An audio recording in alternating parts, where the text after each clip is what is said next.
y actúa en otras. Tal es el caso de la acetilcolina, etcétera, que son neurotransmisores, pero que no están producidos en glándulas endocrinas y son producidas por células llamadas colinérgicas y actúan en la otra célula que es posináptica. Entonces, tenemos un gran mundo y un gran embrollo de definiciones. Por lo tanto, la línea delgada que separa hormonas de neurotransmisores es cada vez más delgadas y ambos compuestos pueden ser asociados uno al otro, etc. Bien, nosotros si consideramos hormonas estrictamente, vamos a decir que son los compuestos o sustancias químicas producidas por glándulas endocrinas y que tienen una circulación que se llama endocrina, es decir, van a circular hasta encontrar sus células blanco. Las células blancas son aquellas células que tienen el receptor para la hormona. Así tenemos muchos tejidos que van a producir hormonas desde el sistema nervioso central. Si vemos, el hipotálamo produce hormonas, la hipófisis produce hormonas, y tiroides produce hormonas, el páncreas produce hormonas, las cápsulas suprarrenales producen hormonas, el timo produce hormonas antes del nacimiento, etcétera, etcétera, y las gónadas, ya sea testículo u ovarios, producen hormonas.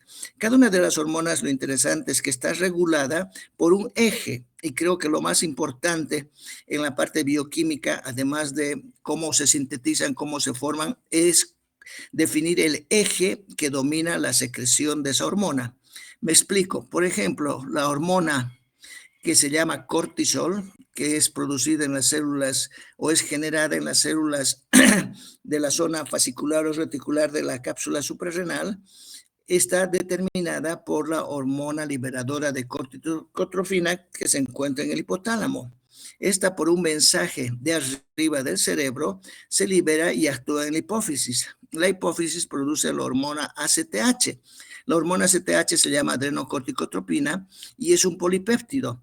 Y esta adrenocorticotropina se dirige a la glándula suprarrenal, a la parte, vuelvo a decir, de la zona reticular y la zona glomerular, y estimula la producción de esas hormonas, ya sean las hormonas de tipo cortisol o mineralocorticoides de tipo aldosterona o sexuales de tipo androstenediona, son estimulados por la CTH.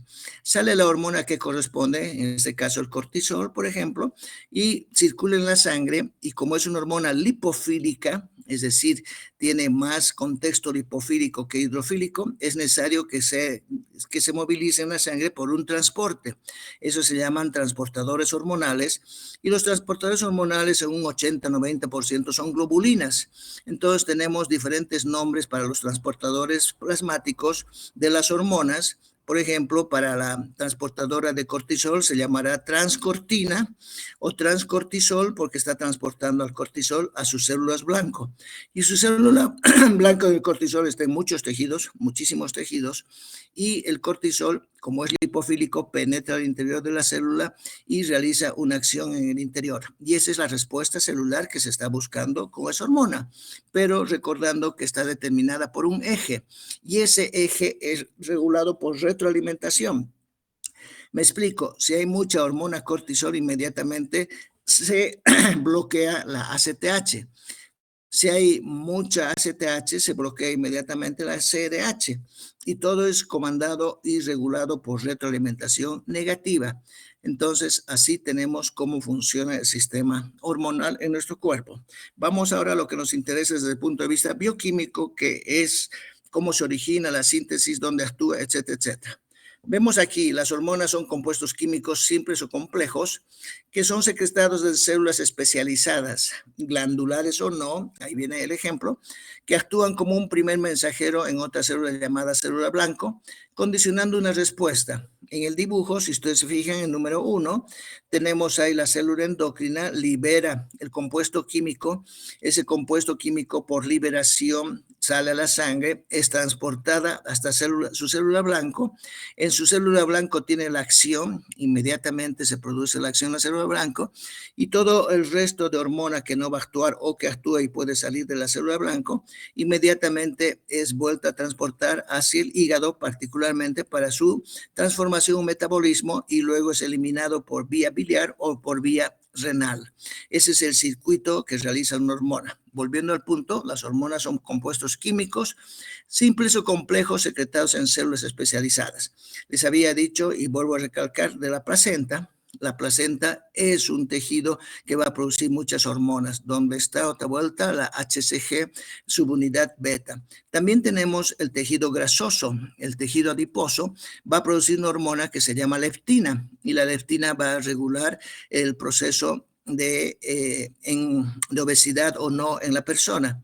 También tenemos la grelina, que se va a producir en el tejido adiposo, y es la hormona que va a frenar el deseo de consumir tanta comida, o se llama saciedad, va a ir hacia la llevada de la saciedad a la persona. Y así, fíjense, entonces, no solamente las glándulas especializadas endocrinas son capaces de producir hormonas, sino muchas otras. Vamos a la siguiente. Las hormonas tienen 3 orígenes. Esto también está en tela de juicio. Antes se entendía y se decía que eran derivadas de aminoácidos. Obviamente, no cabe duda, siguen siendo algunos aminoácidos los precursores de las hormonas. El aminoácido quizás que más tengan que recordar ustedes es la tirosina.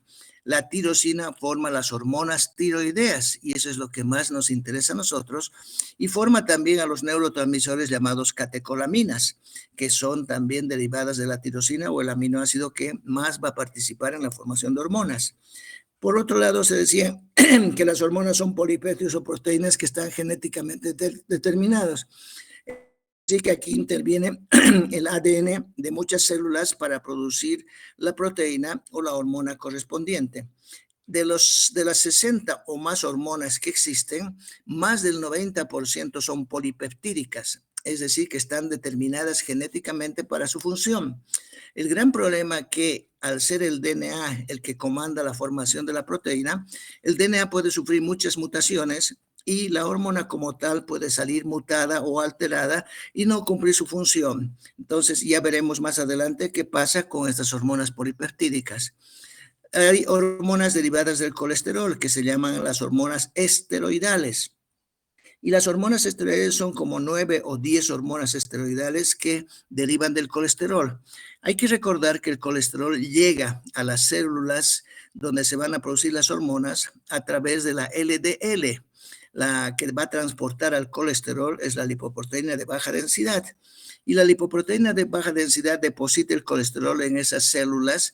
Además que se puede formar un poco de colesterol en esas células, pero la LDL es la más importante, transportadora de colesterol para que se produzcan las hormonas. Imaginémonos que es un testículo. El testículo puede producir por las células de Leydig colesterol, pero la cantidad de colesterol no alcanza para producir la totalidad de hormonas que se requieren.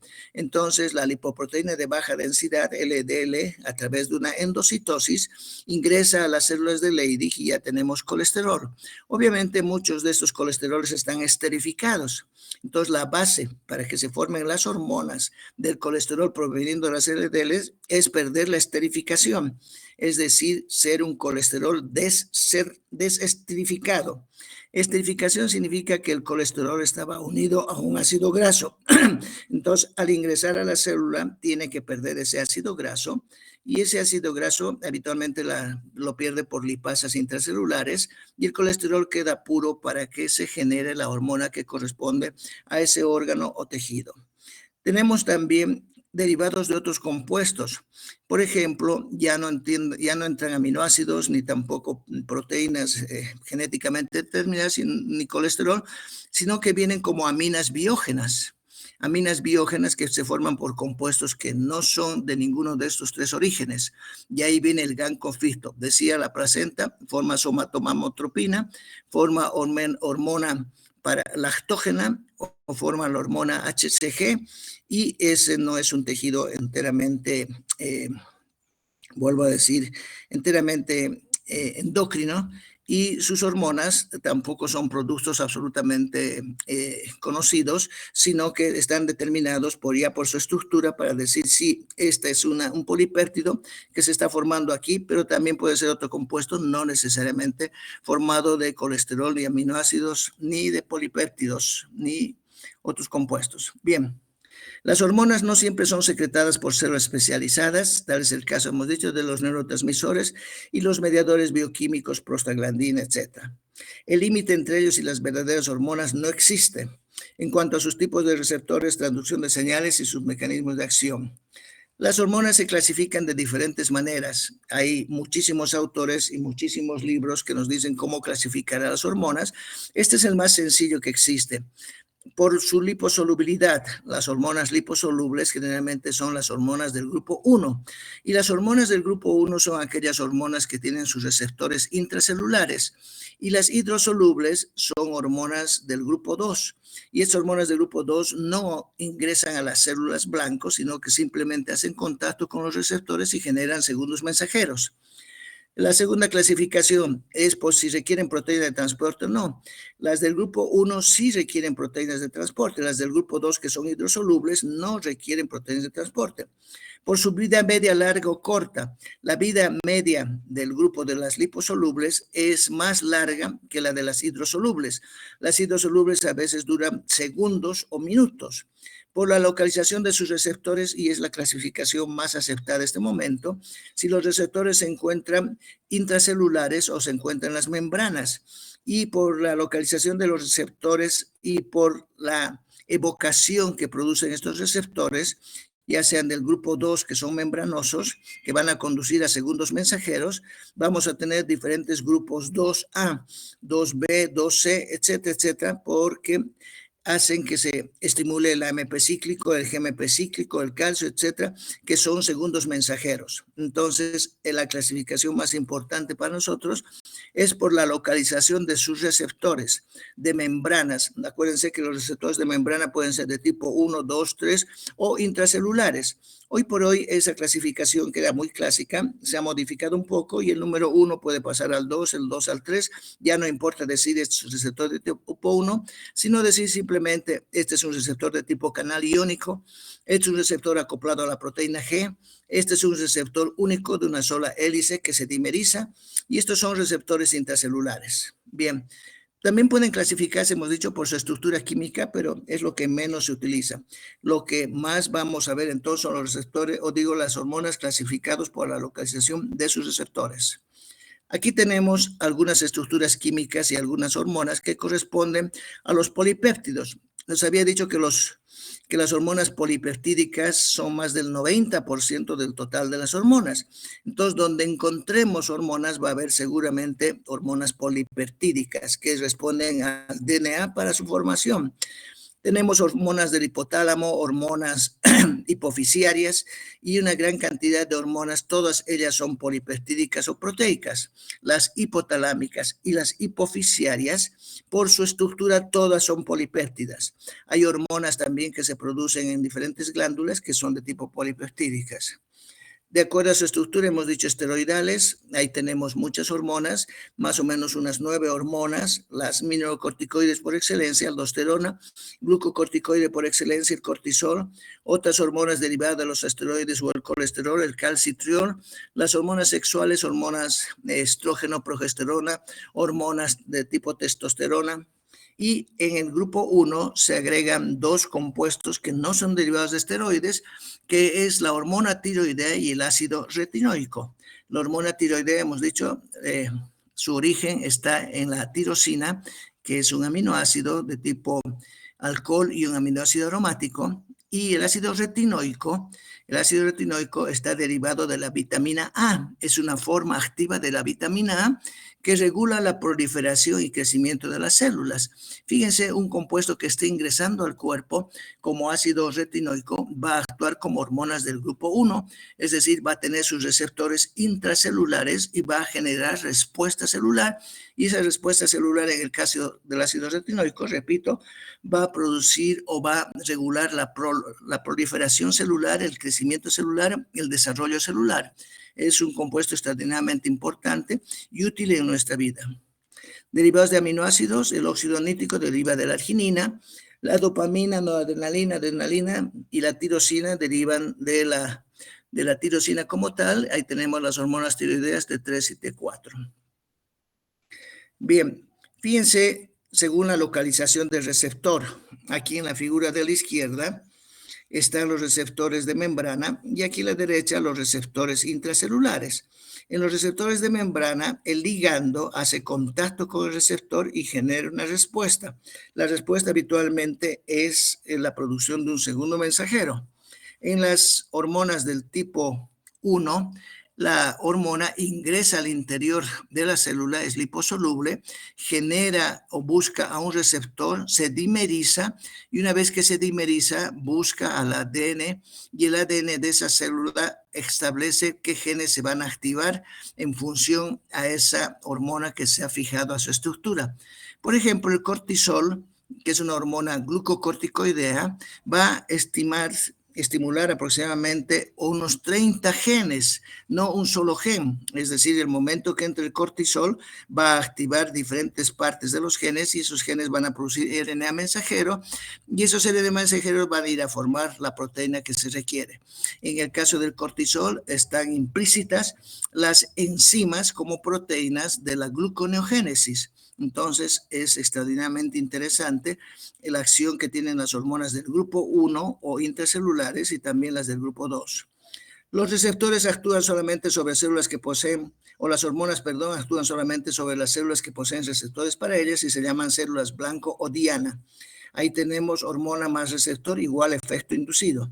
El receptor puede ser ocupado además de ligando endógeno por algún xenobiótico, algún compuesto extraño, y ese compuesto extraño puede actuar como agonista o antagonista y llevar a una respuesta esperada, que es una respuesta agonista, o una respuesta inesperada o que bloquea la respuesta, que se llama una respuesta antagonista.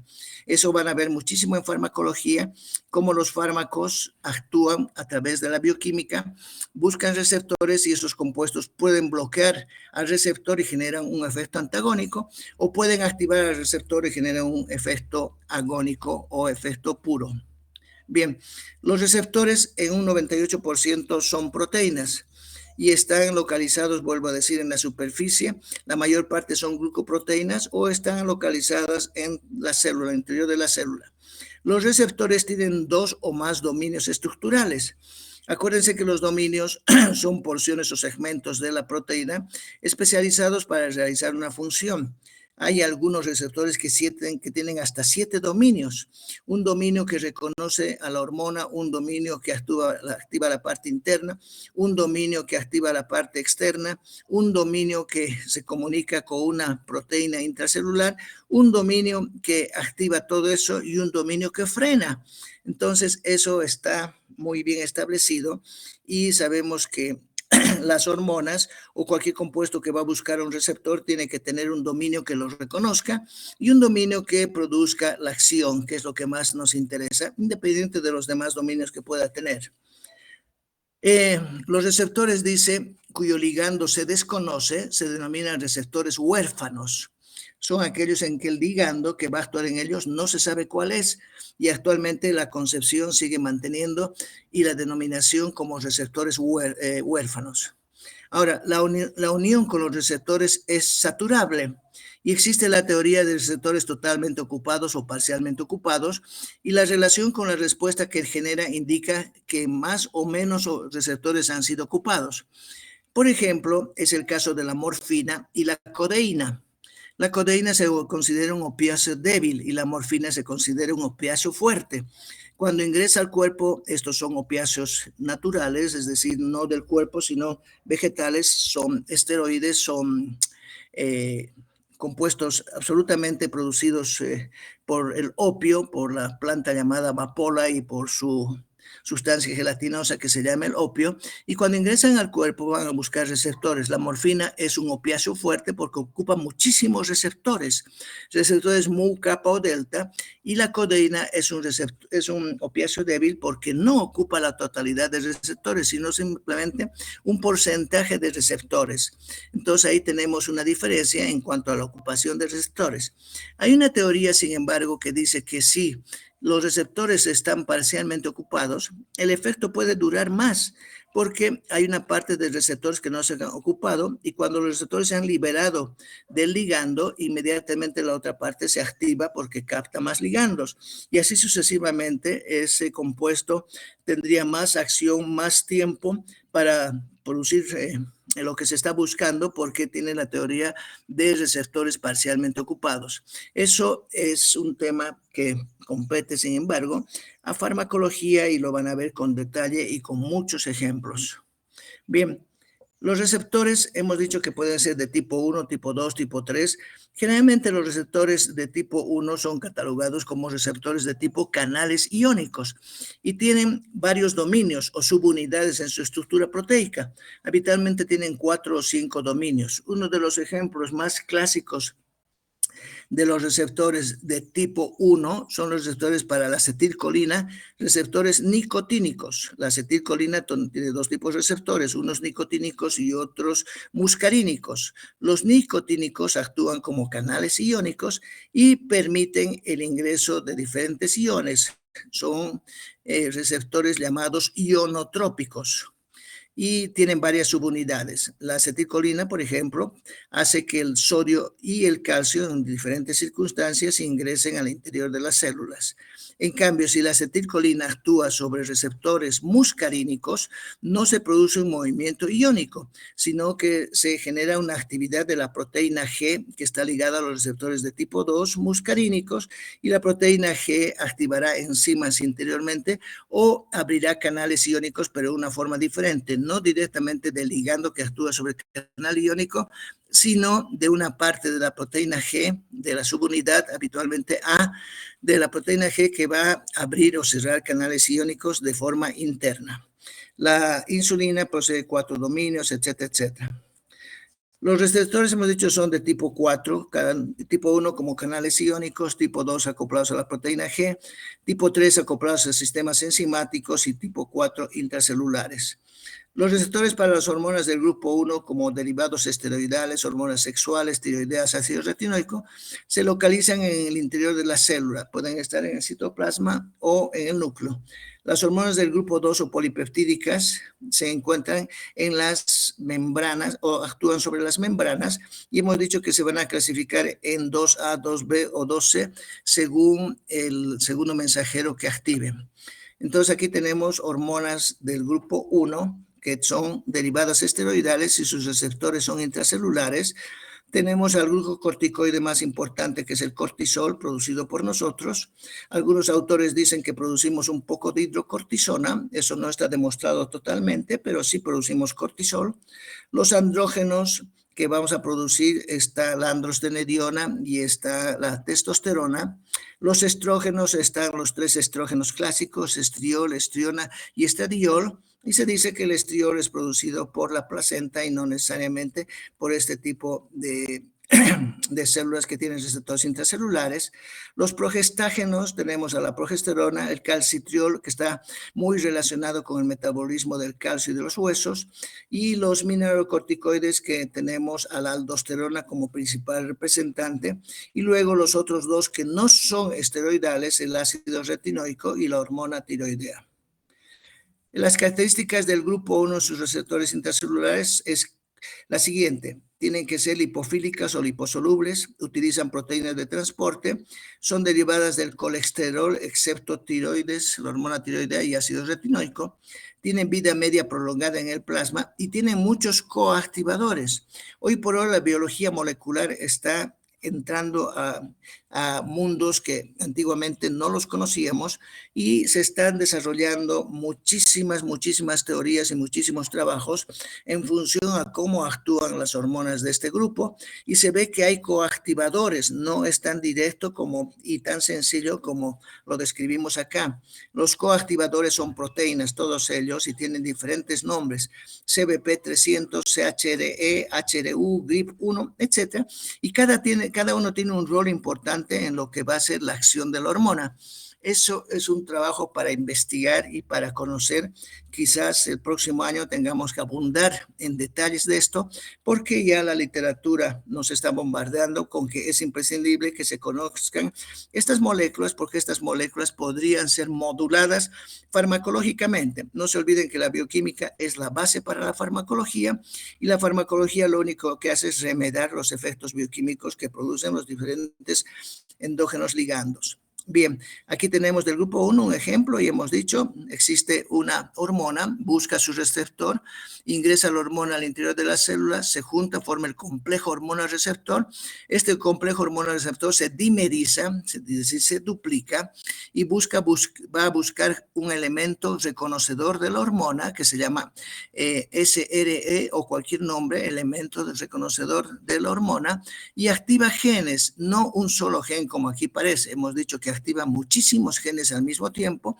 Esos genes activos producen el RNA mensajero, el RNA mensajero va a pasar su información a los otros y se va a generar la proteína, y la proteína es la respuesta metabólica.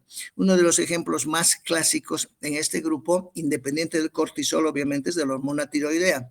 La hormona tiroidea en los cardiomiocitos tiene una función extraordinariamente reconocible y útil para el conocimiento y la función de todo esto. Amén de los coactivadores que hoy se están viendo que podrían hacer una cosa u otra en relación a la actividad de la hormona tiroidea en las células cardíacas. Entonces es un mundo por descubrir extraordinariamente grande y complejo. Pero vamos a lo simple. La hormona tiroidea ingresa, se junta con el receptor, se dimeriza, va a una parte de los genes y promueve a los genes para que produzcan una proteína. Las proteínas abundantes en nuestro cuerpo como tales pueden tener 26 funciones diferentes.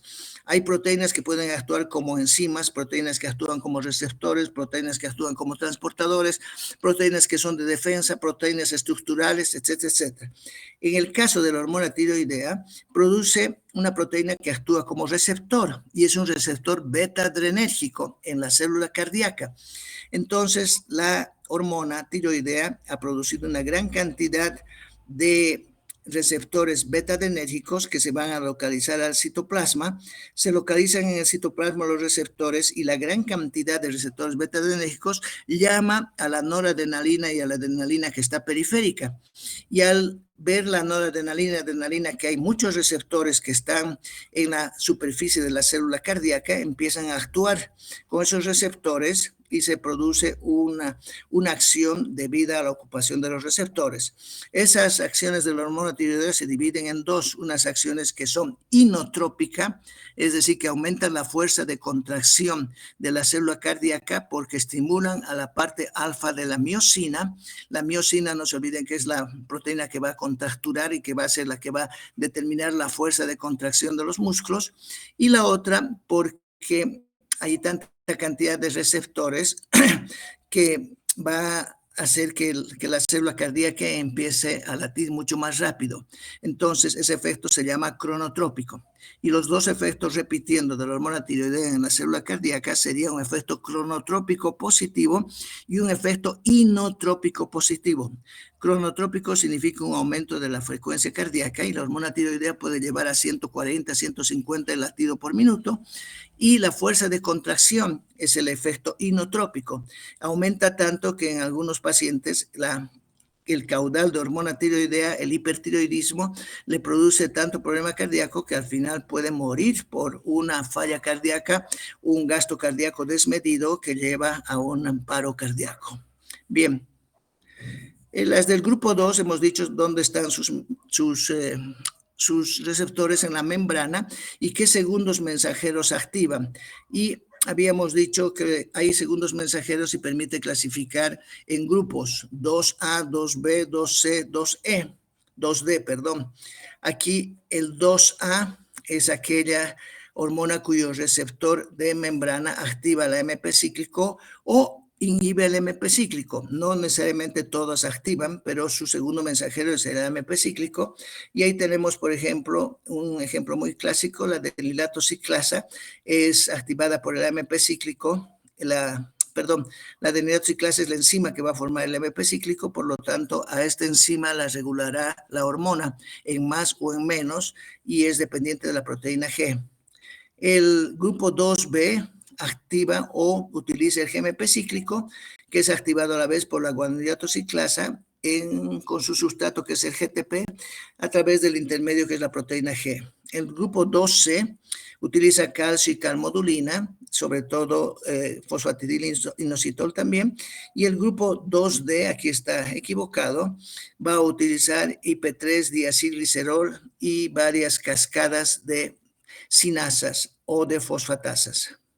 Aquí tenemos la característica de la adenosiclasa, viene la hormona, es reconocida por el receptor, activa la proteína G. Esta proteína G es GS, activa la adenosiclasa. La adenosiclasa actúa sobre el ATP y produce AMP cíclico, y todas las acciones que se van a ver es por la cantidad de AMP cíclico que se ha producido o la poca cantidad, si acaso es GI. El AMP cíclico activa las proteínas sinasas de tipo A, dependientes del AMP cíclico, y la función de este AMP cíclico es habitualmente fosforilar proteínas en el interior de las células. Aquí tenemos que la proteína G es una proteína extraordinariamente compleja. No es solamente una proteína que existe como GS, GI, GR, etcétera, etcétera, sino como 40 subgrupos de proteína G. Lo que nos interesa en bioquímica son 3 subgrupos. En farmacología van a ver los 40 subgrupos. Aquí tenemos el grupo GS, el grupo GI, que activa la adenosiclasa. Este activaba la adenosiclasa. Este inhibe la adenosiclasa. La GQ, que actúa sobre la fosfolipasa A2, activa la fosfolipasa A2, y la GII, que actúa sobre canales iónicos. Aquí está en interrogante, pero sí se sabe que actúa sobre canales iónicos. Entonces, hay muchos tipos de proteína G. Las 3 que tienen que aprender: GS, GI y GQ. El calcio como parte del segundo mensajero, el calcio se encuentra intercelular, el calcio modula muchísimas proteinsinasas, sobre todo si se une a la calmodulina. El calcio actúa como un segundo mensajero, funciona, hemos dicho, con la calmodulina, que es una proteína dependiente del calcio similar a la troponina. Aquí tenemos cómo actúa el calcio. Viene la proteína, se une al receptor, la proteína G es GQ, la GQ activa la fosfolipasa C, la fosfolipasa C actúa sobre el fosfatidilinositol y libera 2 compuestos, al diacilglicerol y al inositol trifosfato, IP3. El diacilglicerol activa la proteína sinasa C y va a ir a producir fosforilación de proteínas, mientras que todos estos activan los canales de calcio y el calcio ingresa al interior de la célula. El calcio que estaba en el retículo endoplásmico por la IP3 es retirado. El calcio se une a la calmodulina, actúan como proteínsinasas, van a una proteína y fosforilan a la proteína, y esa es la respuesta fisiológica, la respuesta que se está buscando en esta hormona a través de este segundo mensajero. Las hormonas del grupo 2 hemos dicho 2A, 2B, 2C, 2A hemos dicho MP cíclico, 2B GMP cíclico, y aquí tenemos hormonas del grupo 2A. Angiotensina, catecolaminas, beta-adrenérgicos, glucagón, calcitonina, etc. Eso lo van a ver mucho en la parte práctica y lo van a aprender en la parte práctica. Aquí es muy difícil que una sola mirada puedan recordar todo esto, pero la gran mayoría de los segundos mensajeros y de las hormonas que utilizan el AMP-C son polipéptidos, es decir, derivados del DNA, y tienen su razón absoluta de funcionar ahí como proteínas que se han producido en una estructura especial. Los que tienen el segundo mensajero, el GMP cíclico, son 2, y esta es pregunta de examen siempre. Utilizan el GMP cíclico, los 2B, y son 2 hormonas: el factor natriurético auricular, que se va a encontrar obviamente en las aurículas y va a regular el flujo de sangre que pasa por esos sitios, y el óxido nítrico derivado de la arginina. Aquí tenemos otra hormona derivada de un aminoácido, el óxido nítrico, que es un vasodilatador y va a regular la entrada de más o menos sangre y de oxígeno a diferentes estructuras. Según los mensajeros que utilizan calcio, también tenemos varios que son derivados polipeptídicos, excepto algunos. La acetilcolina no es un derivado polipeptídico, es una amina biógena. Las catecolaminas sí son derivadas, las catecolaminas son derivadas de la tirosina, del aminoácido tirosina, y el resto, todo el resto son polipéptidos. Factores de crecimiento, el hecho de que vean y lean en alguna parte factor de crecimiento, ya de hecho la estructura es polipeptídica. La hormona TRH, que es la hormona liberadora de tirotrofina, es un tripéptido. es por lo tanto un compuesto formado por 3 aminoácidos. La sustancia P es un nonapéptido, está formado por 9 aminoácidos y así cada una de las sustancias pueden conocerlas ustedes analizando su cantidad de aminoácidos que tiene porque son derivados polipeptídicos. El grupo 2D utiliza cascadas de tirosinasas o fosfatasas y ahí tenemos la insulina que también es un polipéptido y todos ellos son polipéptidos. La eritropoyetina, factores de crecimiento fibroblástico, epidermoide, nervioso. Acuérdense que hay 40 factores de crecimiento que van a regular todas las funciones de crecimiento de la célula y que en las células neoplásicas sus receptores se encuentran en exceso y tienen una circulación autócrina que promueve el estímulo para que la célula neoplásica siga multiplicándose. Tenemos la prolactina, el factor IGF-1, etc. Las hormonas que estimulan a la adenilatociclasa y hay hormonas que inhiben a la adenilatociclasa, siendo del mismo grupo. La adenilatociclasa, no se olviden que va a aumentar el AMP cíclico o va a disminuir el AMP cíclico y aquí tenemos una subdivisión que es bastante difícil de recordar, solamente quizás una, la ACTH actúa como GS, estimula la adenilatociclasa y aquí la angiotensina 2 o los alfa-2 adrenérgicos son hormonas que inhiben a la adenilatociclasa que van a disminuir la cantidad de AMP cíclico. Lo demás es muy complicado recordar. Hormonas cuyo segundo mensajero es el calcio o fosfatidinoinositol. Tenemos también muchísimos de ellos que son, vuelvo a decir, compuestos de tipo polipeptídicos. Y el otro grupo que actuaban sobre cascada de sinasas. Bien, las hormonas, volviendo al punto, son sustancias químicas que se liberan no todo el tiempo en nuestro cuerpo, sino que hay una dinámica de liberación en el plasma y su dinámica de liberación depende de muchas cosas. Por ejemplo, el cortisol es una hormona que depende del ciclo circadiano. Significa eso que cuando hay luz solar se libera el cortisol y cuando no hay luz solar o luz fuerte se inhibe la secreción de cortisol hacia el plasma. Entonces, en el plasma el cortisol está elevadísimo cuando hay luz solar. Desde las 6 de la mañana hasta las 6 de la tarde el cortisol está muy activo y a partir de las 6 de la tarde el cortisol empieza a bajar y en la noche a las horas 24 el cortisol está en una concentración mínima en el plasma. Esto nos enseña lo siguiente, que si vamos a dar medicamentos que remedan la acción del cortisol, como son los esteroides sintéticos llamados dexametasona, metasona, etc., no daremos en la noche, porque estas responden al ciclo circadiano. Y el ciclo circadiano nos dice que en la noche las hormonas esteroideas están en reposo, por así decirlo, o no están en concentraciones altas en el plasma, y la persona está con la hormona muy baja. Y si le damos un corticoide estético, sintético, a esa hora vamos a hacer que la persona esté despierta en vez de que esté dormida porque el cortisol activa la parte neurológica, el estrés, etcétera, etcétera. Bien. Lo mismo ocurre con otras hormonas. La insulina, por ejemplo, se libera cada vez que comemos algún alimento. Alimentos ricos en glucosa o aminoácidos exprimen a las células beta del páncreas y hacen que se elimine insulina. Entonces ahí tenemos otro movimiento que no es constante de la insulina, sino simplemente por el acontecimiento que es el de la comida. Y tenemos otras hormonas que su liberación al plasma está determinada por tiempo. Cada 2 o 3 horas se va liberando una hormona. Por lo tanto, vuelvo a decir, las hormonas no están todo el tiempo en el plasma, están según su dinámica que tienen de secreción desde sus glándulas para atravesar por el plasma y uno debe saber eso para determinar en qué momento va a pedir determinación de hormonas, si va a ser en el ayuno, si va a ser a mediodía, si va a ser en la noche, etcétera, etcétera, conociendo un poquito de su dinámica de concentración plasmática. Bien, las hormonas tienen concentraciones muy bajas, muy bajas. Algunos son milimoles, es decir, muy pequeñas, o algunos son picomoles, tan pequeñas apenas detectable. Pero esas hormonas tienen funciones y el exceso déficit de esas hormonas lleva a trastornos fisiopatológicos.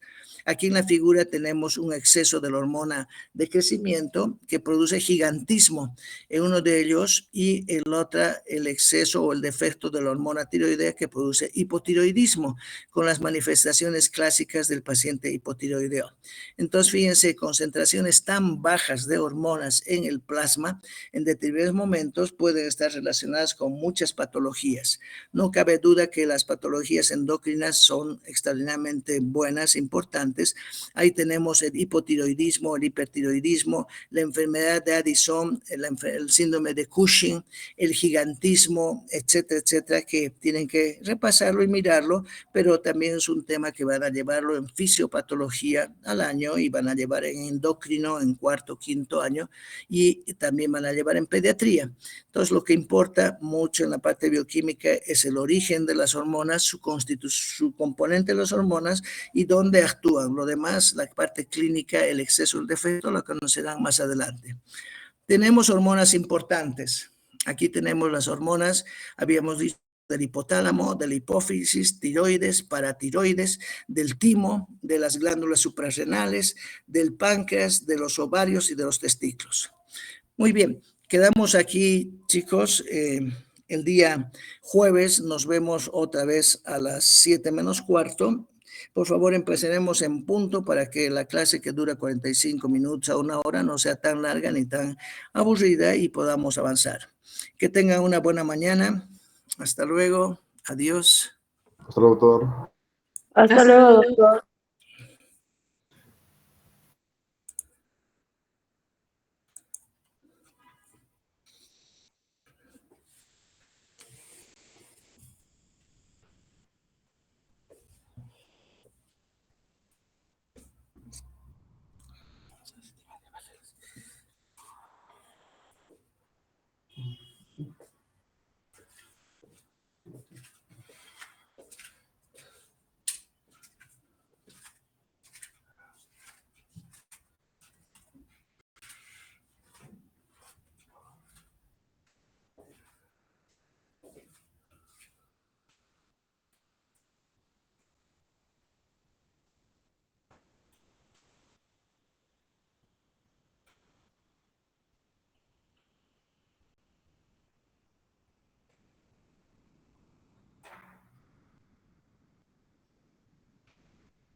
bien, pero no va a salir.